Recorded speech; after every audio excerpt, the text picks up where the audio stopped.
الله أكبر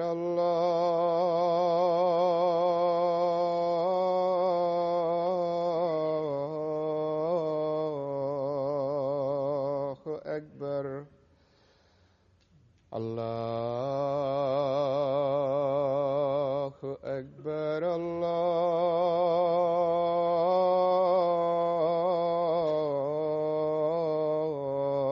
الله أكبر أشهد أن لا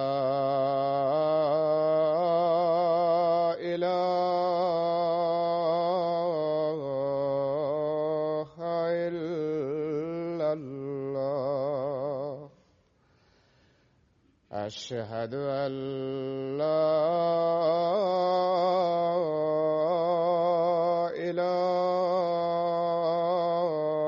إله إلا الله أشهد أن محمدًا رسول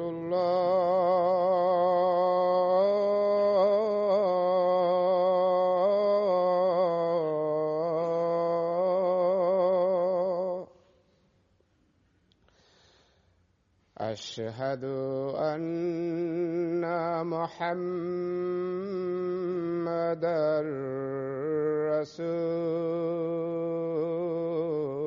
رسول الله حي على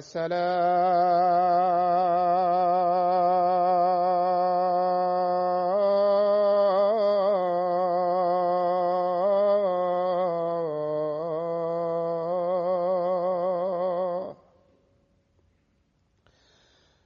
حي على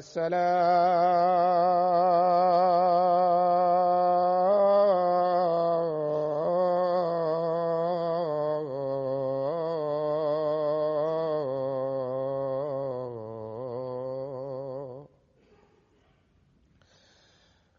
حي على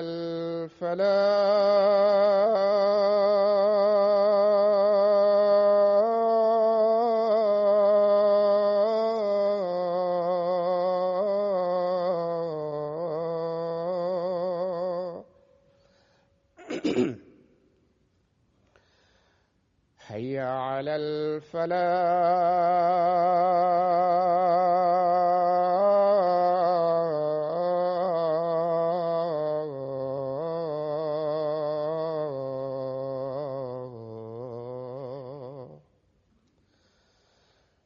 الله أكبر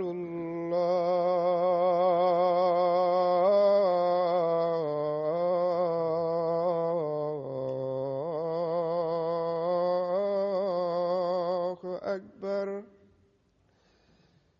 لا إله إلا الله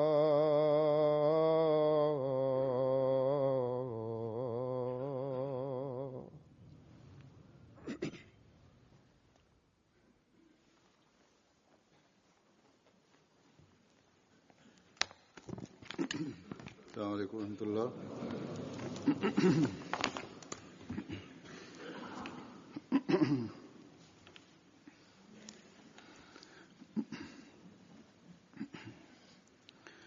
أشهد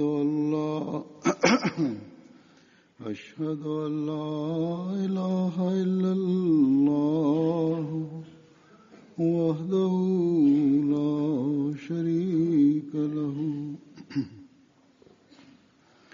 وأشهد أن محمدًا عبده ورسوله أما بعد فأعوذ بالله من الشيطان الرجيم بسم الله الرحمن الرحيم الحمد لله رب العالمين الرحمن الرحيم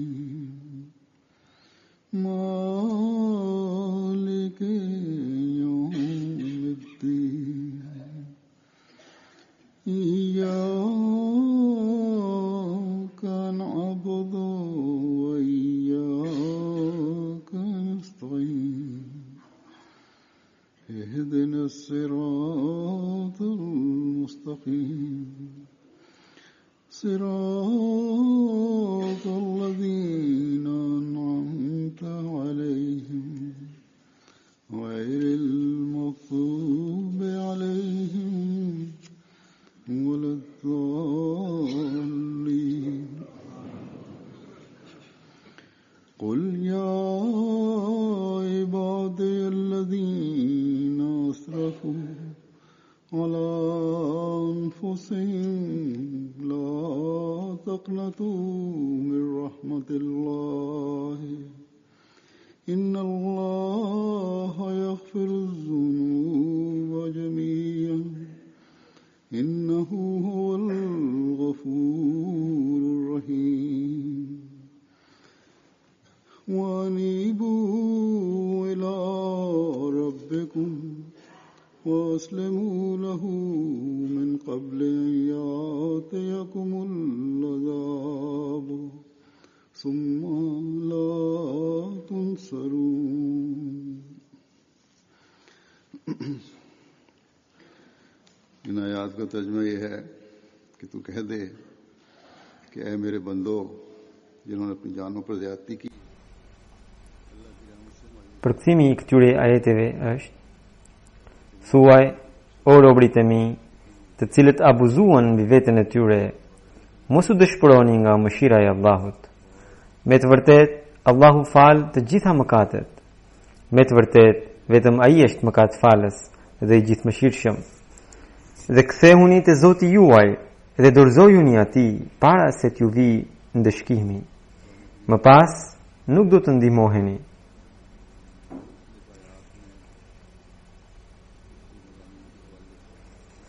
Allahu i lartësuar në Kuranin famlart, në ajete të ndryshme, në lidhje me tema të ndryshme, duke ju drejtuar njerëzve të ndryshëm, u jep shpresë që ai është shumë mëkatfalës dhe është shumë i mëshirshëm ndaj robërve të vet. Ajeti i parë ndar ajetet që kam recituar flet pikërisht rreth kësaj teme. Për çdo kënd kërkon mëshirën e Zotit të Madhërisëm. Për çdo kënd që kërkon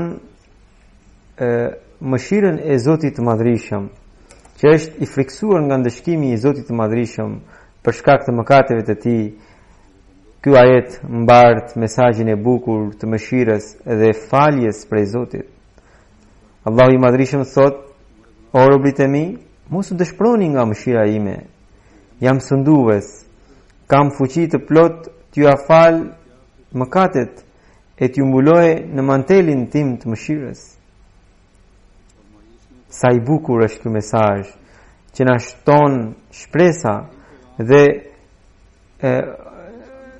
u jep fund dëshpërimit.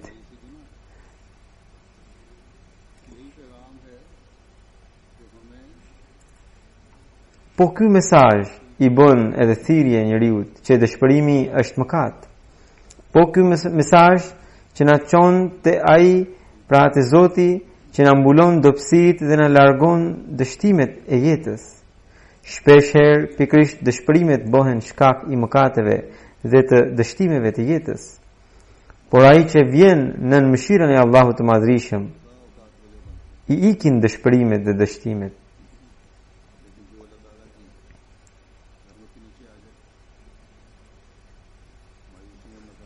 Ky mesazh na jep edhe forcën për të realizuar porositë e Allahut dhe na tregon udhën për të dashuruar me Allahun e Madhërisëm në mënyrë që ne të gëzojmë afrimin me të çdo hap e më pranë e të përfitojmë nga bekimet e tij çdo çast e më shumë. Pra ky mesazh është një udhë e ndriquar për çdo të humbur. Ky mesazh është jetë për çdo të vdekur shpirtëror. Ky mesazh është lajmi i gëzueshëm i lirimit për çdo kënd që gjendet në prangat e shejtanit.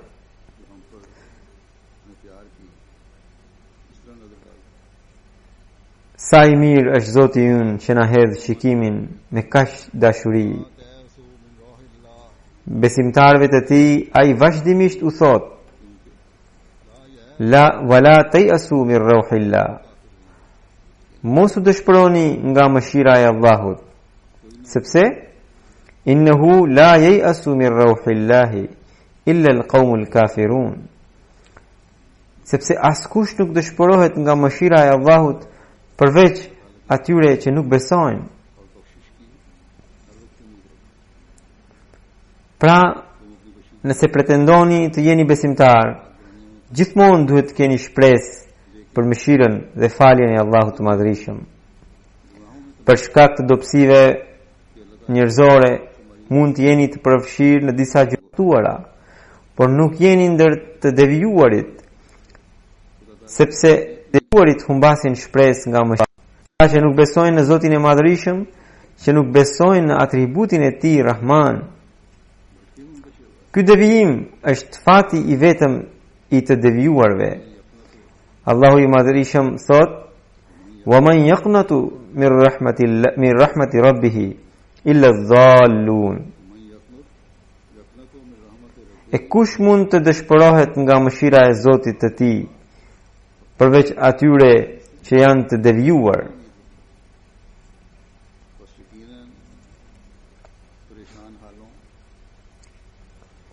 Për hallëgjinjt dhe të shqetësuarit për shkak të gjendjes së tyre, nuk mund të jetë mesazhi më I fortë se sa ky I dëmshurisë dhe qetësisë shpirtërore. Përveç kësaj, për të na qetësuar, Zoti ynë na thot edhe këtë, që ai nuk na ndëshkon me njëherë për mëkatet tona. Madje thot: "Wa rabbukal ghafuru dhur rahma." Dhe Zoti yt është shumë mëkatfalës dhe është shumë I mëshirshëm. Sepse kataba rabbukum ala nafsihi ar-rahma. Zoti juaj ka obliguar mëshirën mbi vete. Kështu që Zoti ju fal shumë nga mëkatet që ju bëni nga padituria. Prandaj duhet I kushtoni vëmendjen reformës suaj.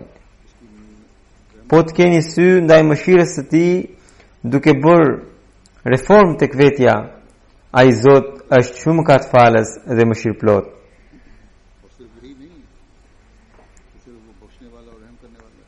Dhe jo vetëm që ai është shumë mëkatfalës dhe mëshirëplot, por thot: "Wa rahmati wasi'at kulla shay." Dhe mëshira ime mbulon çdo gjë. E në këtë ajet, mëshira e Tij ka kapërcyer edhe kufit e besimtarve. Kjo është ajo mëshirë të cilën e gëzojnë edhe jo besimtarët. Ndërsa për besimtarët ajo është bërë e obliguar. Pra Zoti mund të falë të gjitha mëkatet dhe u falë. Kjo është deklarata e Tij. Ai është sëndues që nuk kushtëzohet nga asgjë për të falur dikë. Por gjithë kjo mëshirë e pafundme e Zotit të gjithëmëshirshmit dhe të dërguarit, a nuk na gjithë kjo mëshirë e pafundme e Zotit të gjithëmëshirshmit dhe të dashurit, a nuk na kërkon ne që të ndjekim porositë e Tij duke merituar kështu dashurinë e Tij akoma më shumë, e të përpiqemi maksimalisht duke larguar nga gjunahet dhe dobësitë tona? Të gjitha këto mesazhet e dashurisë, e mëshirës që ju kam treguar duke ju referuar ajeteve të Kuranit dhe edhe ato plot hadithe të tjera të profetit Muhammed sallallahu alaihi wasallam që mbartin të njëjtin mesazh, na thonë se asnjë njeri nuk është I pandrejtshëm. Çdo kush mund të përmirësohet.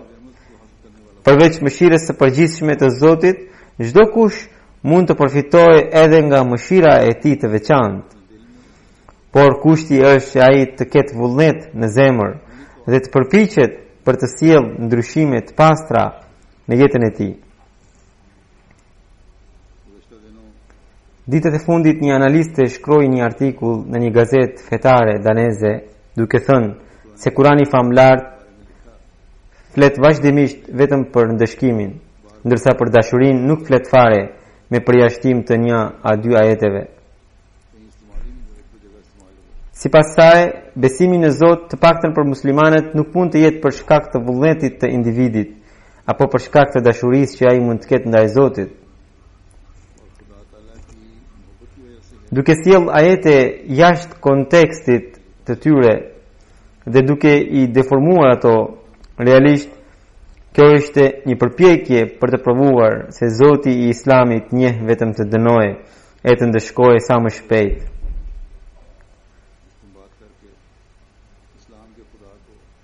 Përgjigjen e saj, Gjemati Ahmedia i Danimarkës po ia jep, por edhe këto pak referenca që ju tregova u japin mesazhin plot shpresë besimtarve në njërin anë, e në anën tjetër u japin përgjigje të plot edhe shkrimtarve të tillë, të cilët duke u armiqësuar me Islamin dhe me Kuranin i veshin gënjeshtra dhe gjëra të paqena.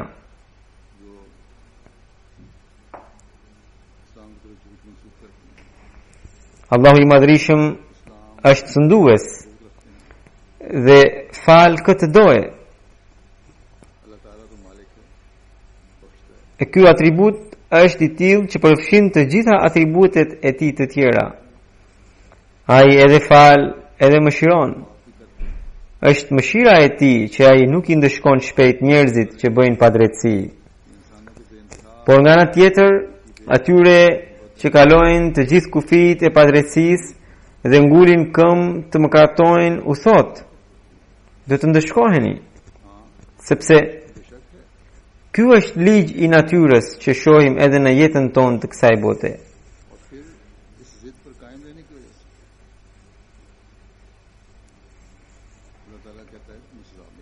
Megjithatë, Allahu i Madhrishëm është aq i mëshirshëm, pra Rahman, që edhe xhehenemit do të vijë një kohë kur ai do të zbrazet.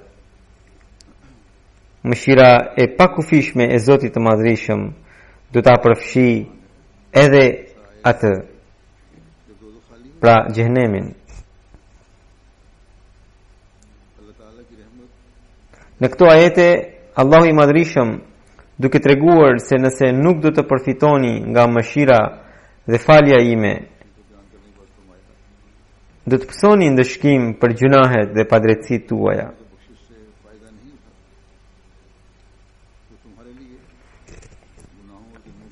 Ai thot se është mëshira dhe falja ime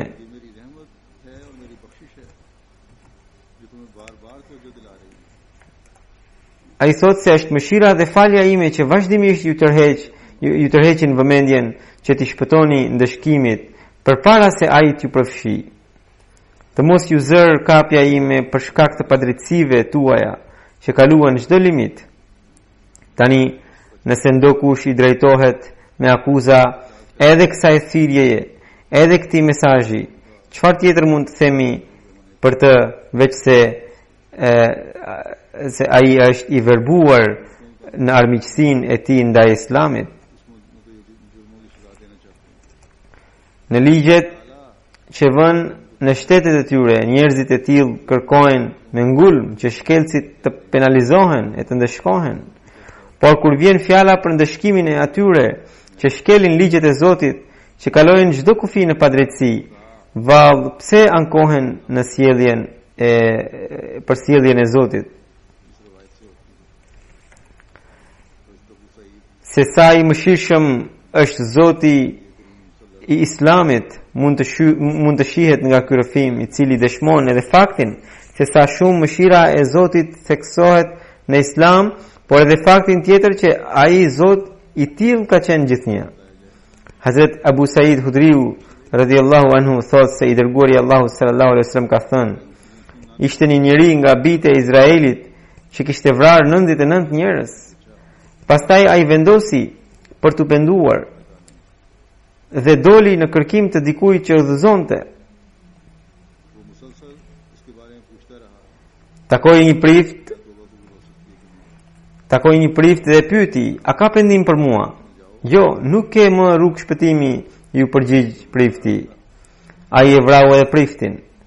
Më pas ai mbeti në kërkim të njerëzve të cilët ta udhëzonin për problemin e tij. E më në fund një njeri I tha, shko në filan fshat se aty e ke shpëtimin. E ai u nis për të shkuar atje, por rrugës gjeti vdekjen. Kur ra I vdekur për tokë, ai e kishte kthyer fytyrën e tij drejt atij vendi ku do të shkonte. Zbritën engjëjt e mëshirës dhe engjëjt e ndeshkimit dhe filluan të debatonin. Zoti urdhëroi tokën që të ngushtohej nga vendi I ngjarjes deri te vendi ku I vdekuri do të shkonte dhe I porositi engjëjt që të matin distancën kur ata e matën distanca midis atij vendi pra midis atij dhe vendit ku do të shkonte ai ishte veç sa një pëllëm. Dhe Zoti I Madhrishëm e fali atë njeri.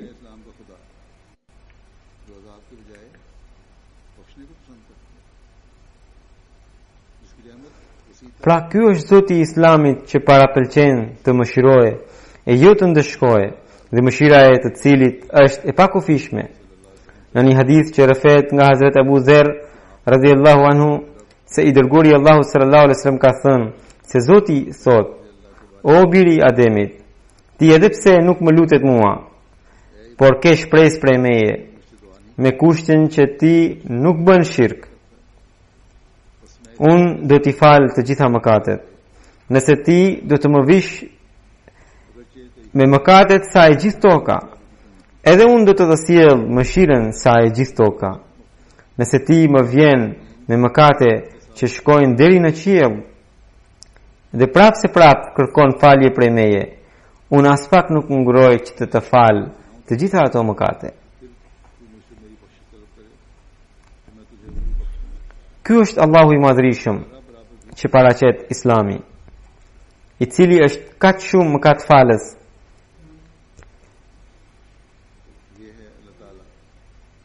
Dhe sa shumë mirësi na bën, sidomos neve që jemi besimtar. Njëra prej tyre është edhe muaji I Ramazanit që na sjell një herë në vit, duke thënë se ai I hap dyert e mëshirës edhe më gjerë gjatë këtij muaji. Në lidhje me mëshirën dhe faljen gjatë muajit të Ramazanit thuhet në një hadith, Nadhr ibn Shubani thot se I tha një ditë Ebu Selma ibn Abdurrahmanit: më trego në një gjë në lidhje me Ramazanin që ke dëgjuar prej babait tënd, dhe ai e ka dëgjuar drejt për drejt prej të dërguarit të Allahu sallallahu alaihi wasallam. Abu Selma ibn Abdurrahmani tha: po, më ka thënë imat të cilit I ka treguar I dërguari Allahu sallallahu alaihi wasallam duke thënë: Allahu I Madhrishëm ju ka obliguar agjërimin e muajit të Ramazanit dhe ju ka porositur qëndrimin me adhurim gjatë netëve të tij. Kushdo që agjëron gjatë këtij muaji duke synuar shpërblimin e Zotit, pastrohet nga mëkatet e tij ashtu siç ai ishte I pastër nga ato ditën kur e kishte lindur nëna e tij. Pra ne nuk shqetësohemi se si u duket të paditurve Zoti I Islamit. Ajo që ne dim është se Zoti ynë na do më shumë se sa prindrit tanë. Zoti ynë na fal shumë mëkate. Zoti ynë vjen duke vrapuar drejt nesh për të na falur gjunahet. Është edhe një hadith tjetër në të cilin përmendet rreth bekimeve të Ramazanit. Salman radhiyallahu anhu rëfen: ditën e fundit të muajit Shaban, I dërguari Allahu sallallahu alaihi wasallam na tha: o njerëz, po ju vjen një muaj I madhërishëm dhe I bekuar. Në të ka një natë e cila është më e mira se sa 1000 muaj. Allahu i Madhrishëm ju ka obliguar agjërimet e atij muaj dhe faljet e natës së tij ka lënë nafile për ju. Huwa shahrun awwaluhu rahmatun wa awsatuhu maghfiratun wa akhiruhu itqun min an-nar. Është një muaj 10 ditë që i parit të cilit është mëshirë, 10 ditë që i dytë i tij është falje, ndërsa 10 ditë që i fundit është shpëtimi nga zjarri. Ai që ushqen një agjërues gjatë këtij muaji, Allahu i Madhrishëm do t'i jap ujë të tillë për të pirë nga hauzi im, që nuk do të ketë etje më kurrë.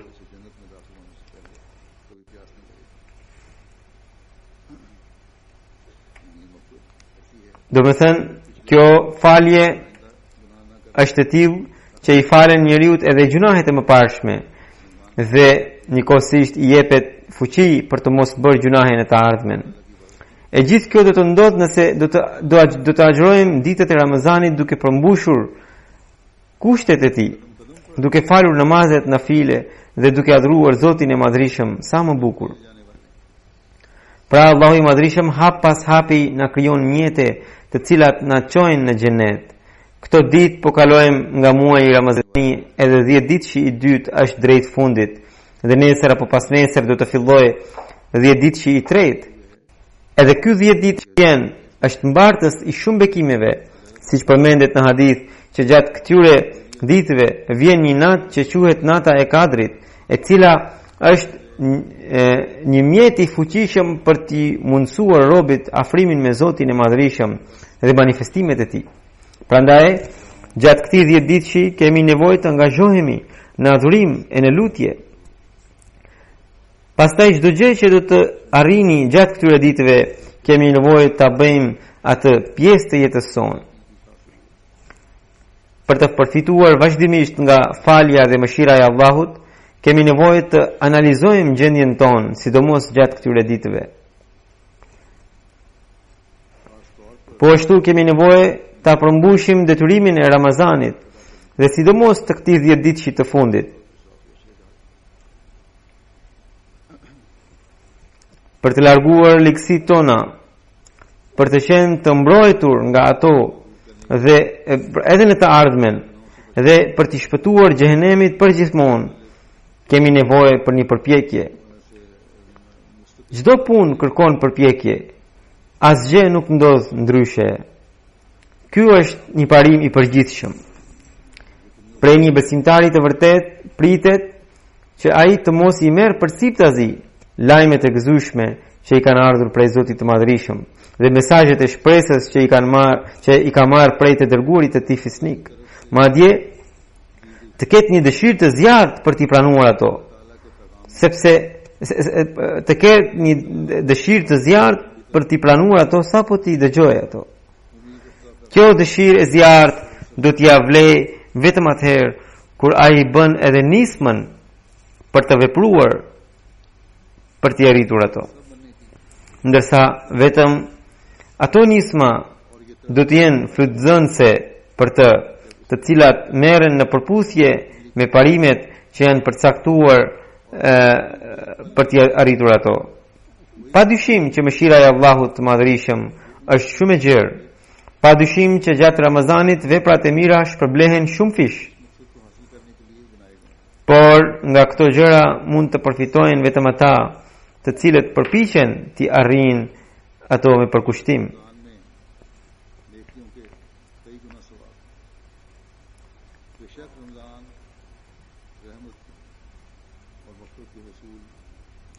Pra fatlum janë ata prej nesh të cilët e bëjnë këtë Ramazan, e shndrojnë këtë Ramazan në mjet për të gjetur mëshirën dhe faljen e Zotit dhe për të shpëtuar nga xhehenemi.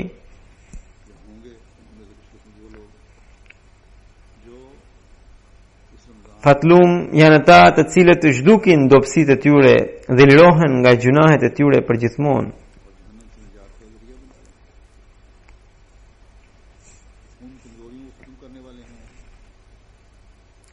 Ky Ramazan na u bëft ai gur kilometër I cili na ndan nga gjunahet tona përgjithmonë dhe na çon vetëm drejt veprave të mira. Ne gëzofshim urrëtie kaq të fortë në zemrat tona për ligësit, saqë asnjëherë të mos kthehemi tek ato. Paçim dëshirë dhe vëmendje ndaj pendeses së vërtet, dhe ajo pendes gjithmonë na u bëft mjet për të gjetur sa më shumë afrimin me Zotin. Se si mund t'i arrijmë këto gjëra ose si mund të gëzojmë pendesën e vërtet e cila na largon nga gjunahet përgjithmonë, Mesiu premtuar selam na tregon pendesa pra teuba në të vërtet është një mjet shumë I fuqishëm për të arritur virtyte të larta dhe për të bërë njeriu të përsosur. Pra edhe për t'i pajisur me virtyte madhore, karakter të lartë dhe për të gjetur afrimin me Zotin, pendesa është mjeti kryesor. Përmes saj njeriu përparon. Mesiu premtuar selam vijon, domethënë kushdo që dëshiron ndryshim të sjell kushdo që dëshiron të sjell ndryshime të qëndrueshme në virtytet e tij, I duhet të pendohet me zemër të sinqertë dhe me vullnet të fortë.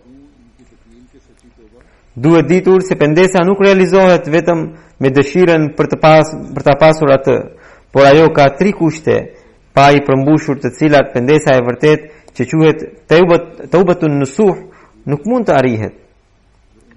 Cilët janë ato kushte? Mesiu premtuar selam vijon. Kushti I parë është ai që në arabisht thuhet iqla, do të thënë njeriu të largojë mendimet e këqija që shkaktojnë vepra të fllihta. Në të vërtetë, mendimet e ndikojnë shumë, sepse çdo vepër para se të vijë në jetë krijon një skicë të saj. Prandaj, kushti I parë për pendes është që njeriu të heq mendimet dhe imagjinatet e këqija.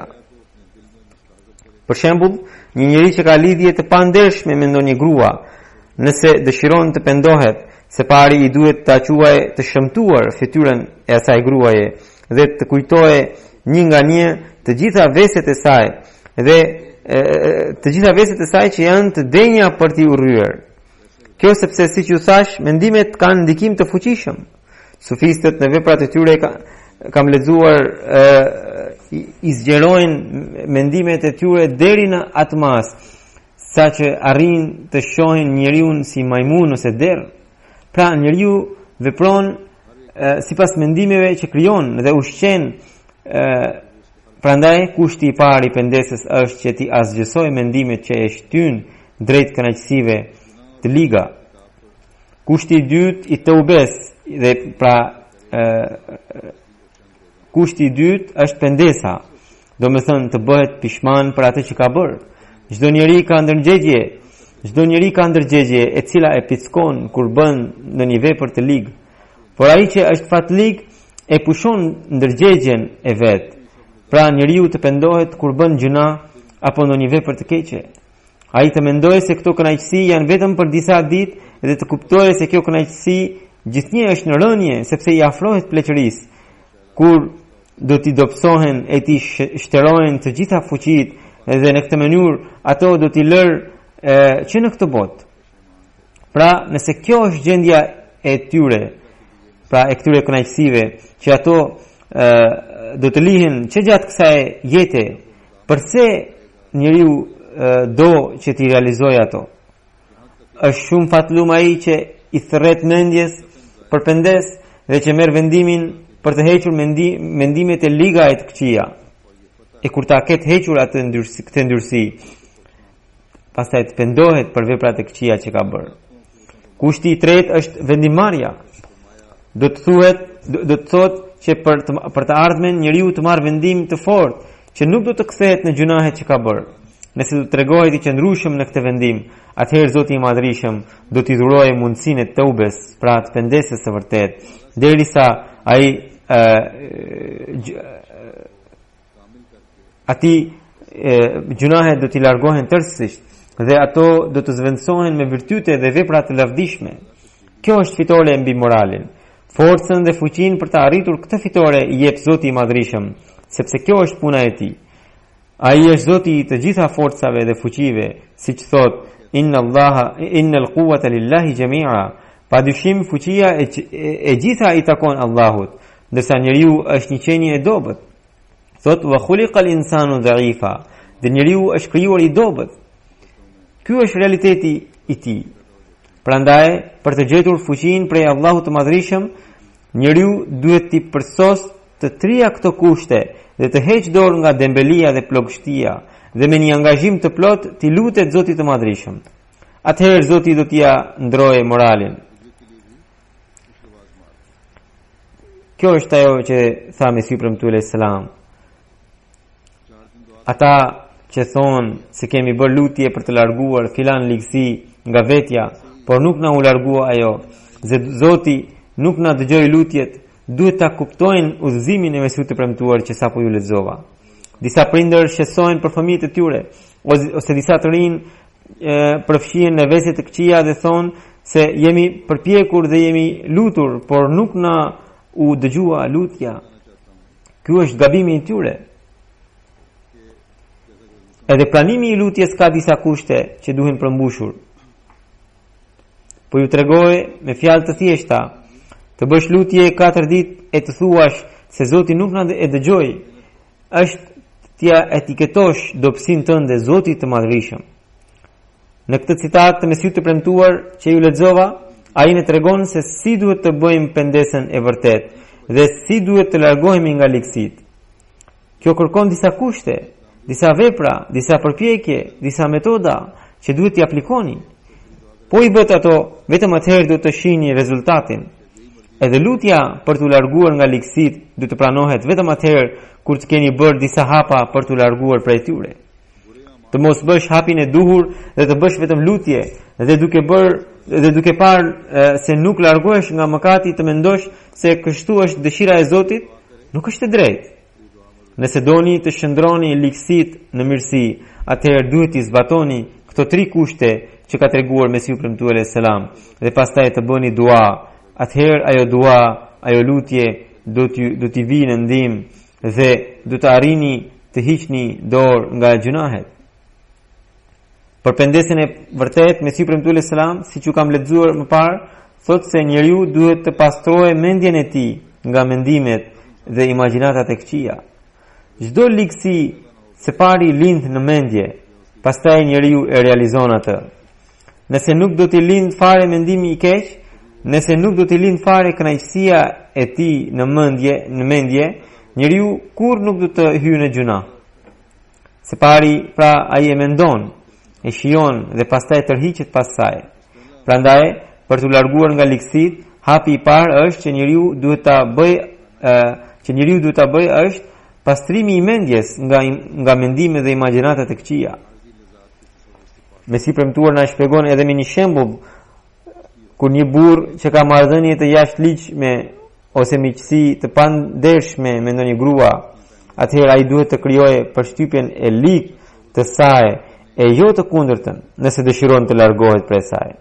Pra në vend të mendojë për bukurinë e për tiparet e saj të bukura, të krijojë përshtypjen më të shëmtuar rreth saj, duke I marrë parasysh ligësinë dhe veprimet e saj të këqija dhe të arrijë ta urrejë atë, vetëm atëherë ai mund të largohet nga ajo.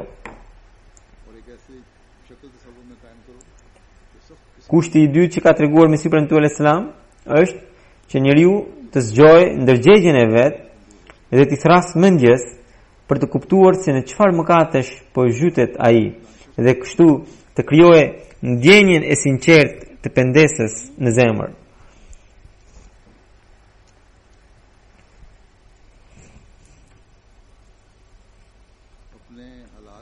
Nëse do të ndodhë kjo, atëherë ai mund të shpëtojë nga mëkati. Dhe kushti i tretë është që të marrë zotim të fortë, që tani e tutje nuk do të qaset mëkateve. E kur vazhdimisht të mundohet për të dalë i qëndrueshëm në këtë përpjekje, atëherë Zoti i lartësuar i jep mundësinë e pendesës së vërtetë dhe ja dëgjon edhe lutjet që ai ka bërë për të shpëtuar nga mëkatet. Pra duhet të bëni vepra para se t'ju pranohen lutjet.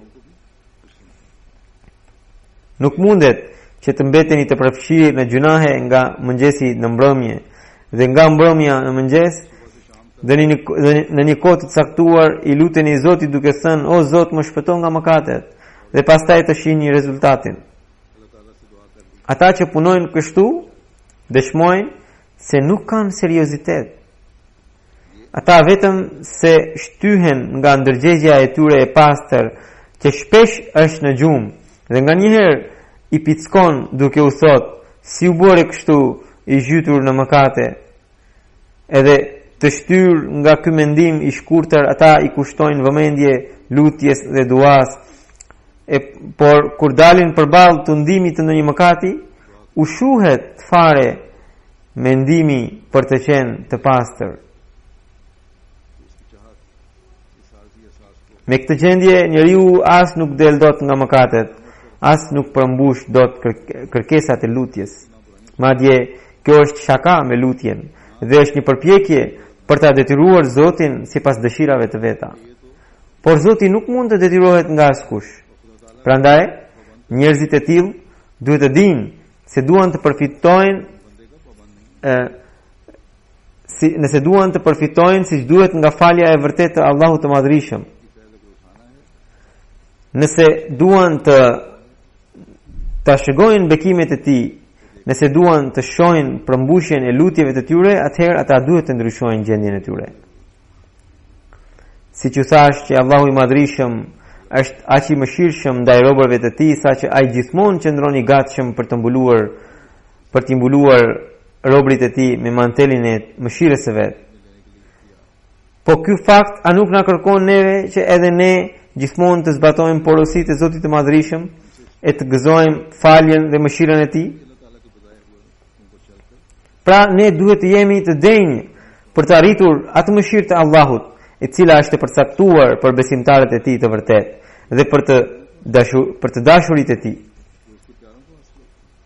Pavarësisht nga mëshira e pakufishme të Zotit, ka disa gjëra që shkaktojnë dëshkimin e tij dhe ne duhet të ruhemi nga ato gjëra. Pendesa jonë të jetë e sinqertë, e vërtetë, dhe ne gjithmonë të jemi të përkulur para tij. Mesiu premtuar selam thot: pastrojini veprat tuaja, gjithmonë përkujtojeni Allahun dhe mos u shpërfillni. Ashtu siç gjahu që është duke vrapuar kur tregon dobësi, gjahtari patjetër e kap. Edhe atë që tregohet i pakujdesshëm në përkujtimin e Allahut e kap shejtani. Mbajini gjallë pendesën gjithmonë dhe mos e lini t'ju vdes ajo, sepse vetëm ajo gjymtyr punon të cilën e mbani në funksion, ndërsa gjymtyrën që nuk e mbani në funksion, ajo ju shfuqizohet për gjithmonë. Në të njëjtën mënyrë, mbajini në funksion pendesën që ajo të mos ju shfuqizohet. Pendesa që nuk bëhet sinqerisht është si ajo farë që mbillet në gur, e nëse ajo është e sinqertë, një ngjan e saj fare që mbillet në një tokë pjellore dhe që patjetër sjell frut në kohën e vet. Në këtë kohë, kjo pendesë është shumë e vështirë, sepse njerëzit janë përballë lakmive dhe tërheqjeve materiale. Mesiu premtuar selam dijon: armët që do të na japin triumfin janë istikfari, pendesa, pajisja me dijet e besimit, marrja parasysh e madhështisë së Zotit të lartësuar dhe falja e namazeve të 5 vakteve. Namazi është qelsi i pranimit të lutjes. Kur të falni namaz, lutuni në të dhe mos qëndroni të pavëmendshëm. Ruhuni nga çdo ligësi që ka lidhje qoftë me detyrimet tuaja ndaj Zotit, qoftë me detyrimet tuaja ndaj robërve të tij. Zoti na bëft të jemi ndër të penduarit e vërtet dhe gjithmonë të trashëgojmë bekimet e Zotit të Madhërisëm. Zoti na bëft të gëzojmë edhe bekimet që janë të lidhura me Ramazanin.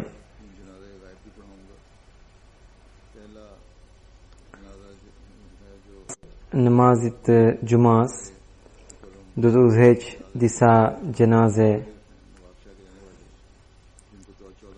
3 gjenaze. Gjenazja e parë është e Muhammad Imtiaz Ahmed Sahibit, të birit të Mushtaq Ahmed Sahibit, që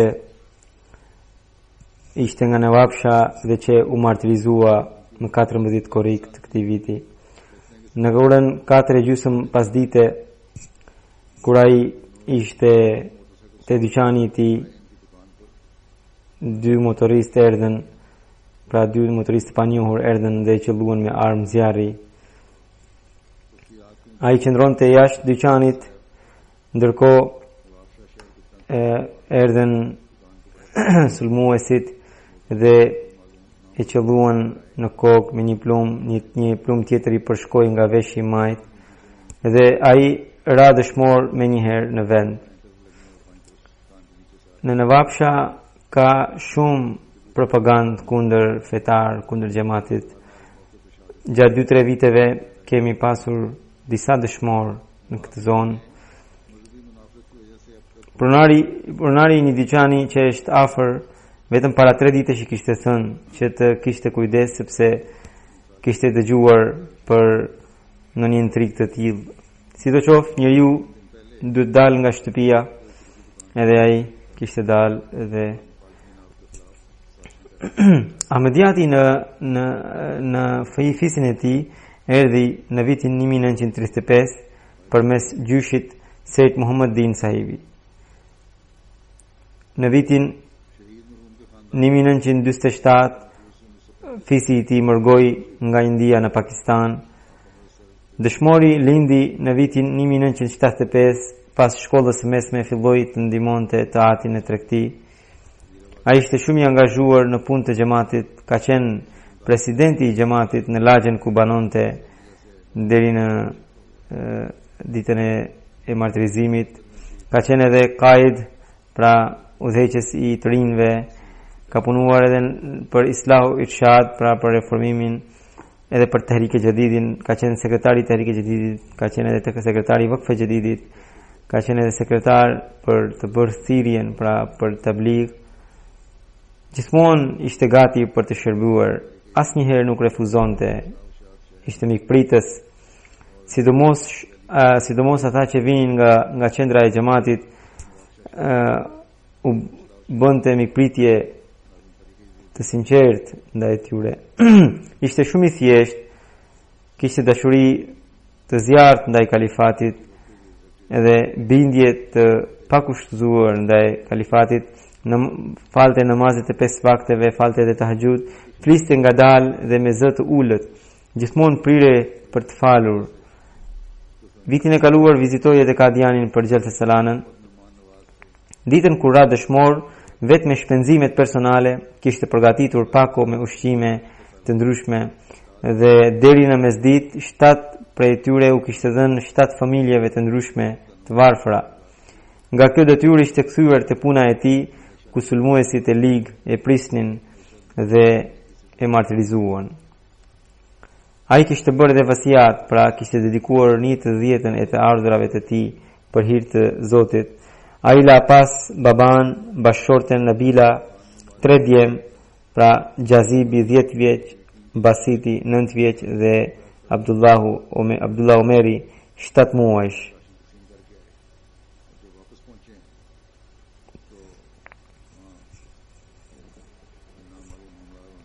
Gjenazja e dytë është e Nasir Ahmed Anjum Sahibit, dedikues i jetës, profesor në Fakultetin e Xhamatit Musliman Ahmedia të Pakistanit.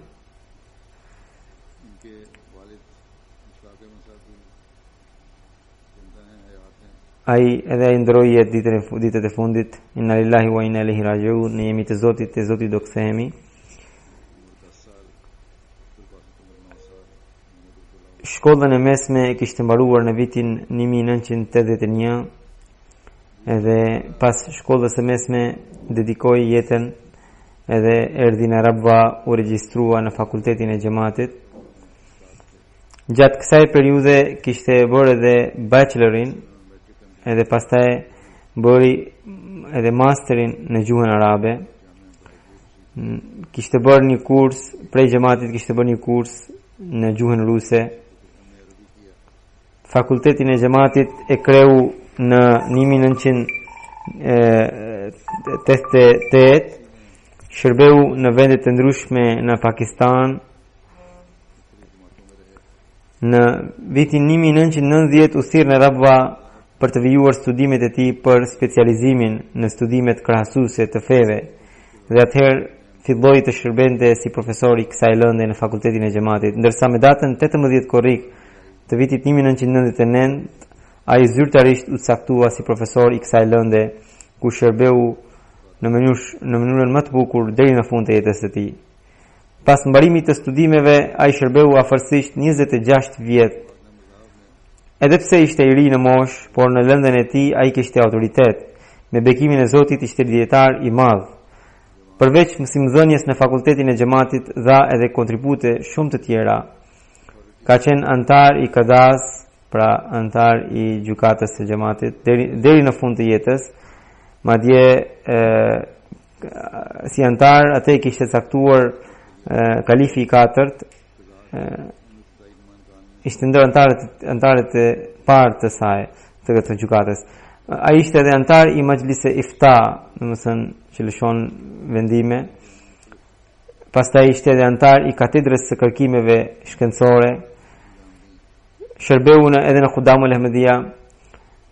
Kishte një veti që nuk duronte të flite kundër xhamatit para tij. Në shtëpinë e tij askush nuk mund të fliste kundër në një përgjegjësi të xhamatit, sepse i respektonte gjithë përgjegjësitë e xhamatit. Kishte ardhur edhe këtu në Angli, kishte marrë pjesë në Gjalsa Salanën e Anglisë në vitin 2010. Kam përshtypje se mbajti edhe një fjalim. Këtë herë kishte dëshirë të vinte, kishte aplikuar, por i u refuzua vizë. Kishte lidhje të fortë me kalifatin, ishte ndihmës vërtet i fuqishëm i kalifatit.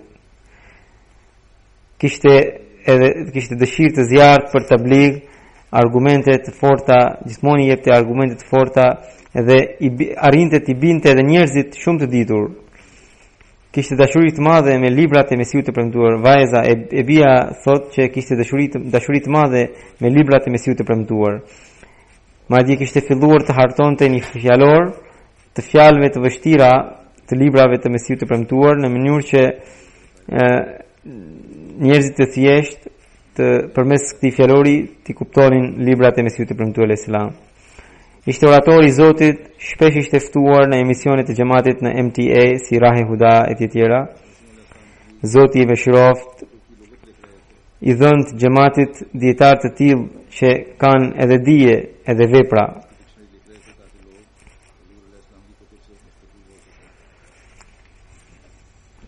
Gjenazja e tretë është e sahibzada Mirza Anwar Ahmed sahibit, që ishte i biri i Hazrat Kalifit të dytë, radhiyallahu anhu. Ai ndroi jetë të hënën e kaluar. Inna lillahi wa inna ilaihi raji'un. Ne jemi të Zotit dhe të Zotit do të kthehemi. Mirza Anwar Ahmed sahibi shkollën e mesme e kreu në vitin 1944 me dëshirën e Hazret Kalifit të dytë të Mesiut të premtuar. Ai vijoi fakultetin e agronomisë. Pastaj Kalifi i dytë e kishte caktuar si përgjegjës për ndërtimin e Daru Ziafetit, domethënë të shtëpisë së mysafirëve të xhamatit, dhe në vitet 82-83 ka qenë drejtor i Langarkhanas, domethënë i kuzhinës së Mesiut, domethënë të kuzhinës së shtëpisë së mysafirëve të xhamatit. Ka qenë zëvendës sekretar i punëve të brendshme të xhamatit. Për një kohë, gjatë kohës së Kalifit të dytë, ka qenë edhe mbikëqyrës i tokave të tij.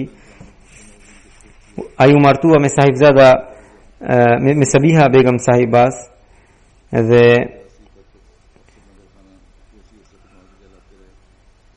ai lapas trivajza një djalë. Ai ishte nipi I fundit në martesën e të cilit ishte pranishme nëna e dashur bashortja e Mesihut të premtuar alayhis salam. Dr. Nuri sahibi tregon se ai shërbeu pranë tij prej 3 dekadash. Pra Dr. sahibi shërbeu pranë tij. Ai ishte dhe thot ai që ai ishte shumë mikpritës I dashur. Mikpritja e tij ishte ndër tiparet e tij më të dalluara. Kishte humor shumë të pjekur. Nganjëherë edhe në mbledhje ku ka shqetësime me humorin e tij arrinte t'i gjallëronte.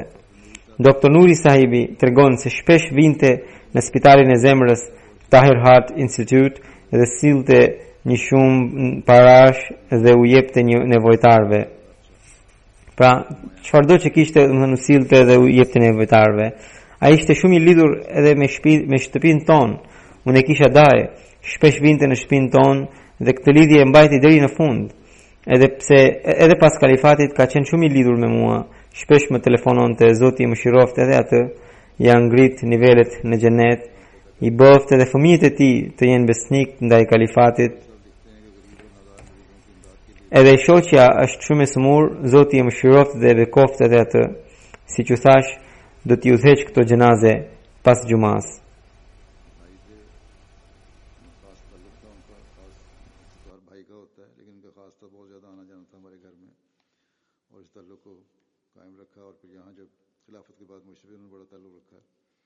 यहाँ फोन करके भी इस ताल्लुक का इजहार किया करते थे।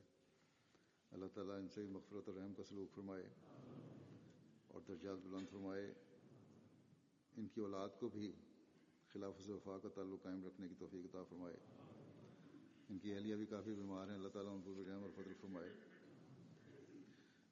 जैसा कि मैंने कहा, नमाज जुमा के बाद ये जनाज़े में अदा करूँगा।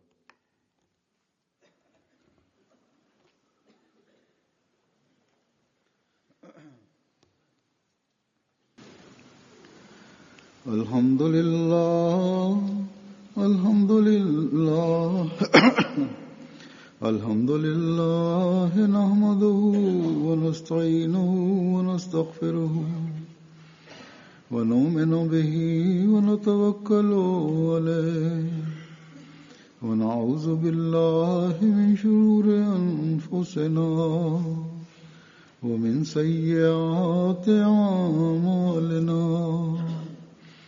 من يهده الله فلا مضل له ومن يضلل فلا هادي له ونشهد أن لا إله إلا الله ونشهد أن محمدا عبده ورسوله عباد الله رحمكم الله إن الله يأمر بالعدل والإحسان وإيتاء ذي القربى وينهى عن الفحشاء والمنكر والبغي يعظكم لعلكم تذكرون اذكروا الله يذكركم وادعوه يستجب لكم ولذكر الله أكبر.